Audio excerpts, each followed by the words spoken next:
সবুজে ঢাকা জঙ্গল, পাখির কিচিরমিচিরে চারদিক মুখর। শিয়াল নদীর ধারে বসে বলছে, আজ জঙ্গলে কেউ নেই, পিকনিকের দারুণ দিন। কুমির এসে বলল, ঠিক বলেছিস, চল বটগাছের নিচে পিকনিক করি। তারা ফল, মিষ্টি, রুটি আর মাছ নিয়ে প্রস্তুতি শুরু করলো। সবকিছু ঠিকঠাক, কিন্তু দূরে ঘন জঙ্গল থেকে একজোড়া তীক্ষ্ণ চোখ তাদের দেখছে। বাঘ নিজের মনে হেসে বলল, এই শিয়াল আর কুমিরের পিকনিকেই হবে আমার দুপুরের খাবার। সে লুকিয়ে লুকিয়ে তাদের দিকে এগোতে লাগলো। শিয়াল হঠাৎ পাতার শব্দ শুনে থেমে গেল। কিছু শুনছিস কুমির? কুমির বলল, হয়তো বাতাসের আওয়াজ হচ্ছে মনে হয়। কিন্তু বাঘ গাছের আড়ালে দাঁড়িয়ে ফোঁস করে উঠল, বাঁচতে চাও তবে খাবারটা আমায় দাও।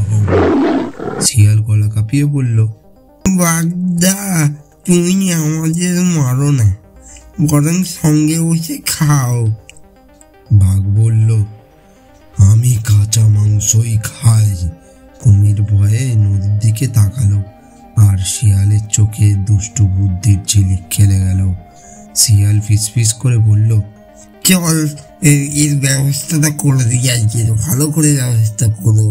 সে বাঘকে বলল, তুমি যদি আমাদের শক্তি দেখতে চাও, আগে নদীর ধারে এসো। বাঘ হাসলো আর বলল, এই তোদের কি শক্তি দেখবো রে?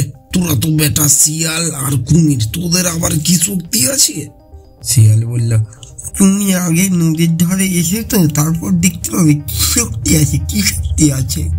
নদীর ধারে শিয়াল বলল, এই নদীতে একটা জাদু মাছ থাকে, যে তাকে ধরবে সে হবে জঙ্গলের রাজা। বাঘ বলল, আমাকে তো সবাই রাজাই মনে করে, আবার রাজা হবার কি আছে? আমি এইসব জাদুর মাছ ধরতে পারবো না। শিয়াল তখন বলল, তুমি ভয় পেয়ে গেলে বাঘ রাজা? তুমি তো এখন থেকে ভয় পেয়ে যাচ্ছ, এরপর তাহলে কি করবে? বাঘ রেগে গেল। বাঘ বলল, আচ্ছা ঠিক আছে। ঠিক তখন কুমির জলের নিচে ঢুকে গেল, আর শিয়াল গাছের আড়ালে উঠে চিৎকার করলো, ওই বাঘ, দেখো জাদু মাছ ডান দিকে আছে, ডান দিকে। বাঘ সেদিকে ঝাঁপ দিল।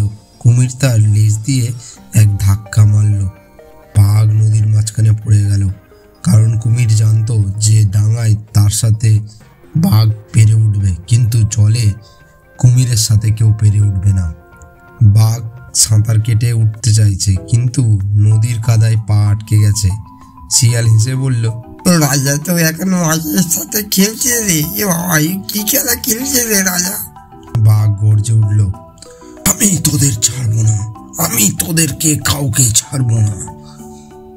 কুমির হেসে বলল, তুই জলেই থাক, কারণ তুই আর জঙ্গলের মাছ রাজা, মাছ রাজা। বাঘ কোনো মতে উঠে এলো, পুরো ভিজে গিয়েছে। রাগে গর্জন করে পালিয়ে গেল জঙ্গলের ভিতরে। সে শিয়াল হাঁপ ছেড়ে বলল, উফ, বুদ্ধি না থাকলে আসছে বাঘের পেটি যেত রে। কুমির বলল, আজ থেকে আমরা শুধু পিকনিক করব না, আরো যারা বাঘের কুকর্ম থেকে বাঁচতে চাই তাদের সবাইকে বাঁচাবো। দুজন হেসে গান করলো, আমরা জঙ্গলের বুদ্ধিমান জ্যোতি, বাবু এখন খাই হোঁচট খুঁটি। সূর্য ডুবে যাচ্ছে, আকাশ লালছে। দুজনে নদীর ধারে বসে ফল খাচ্ছে। পাশে মৃদু ঢেউয়ের শব্দ।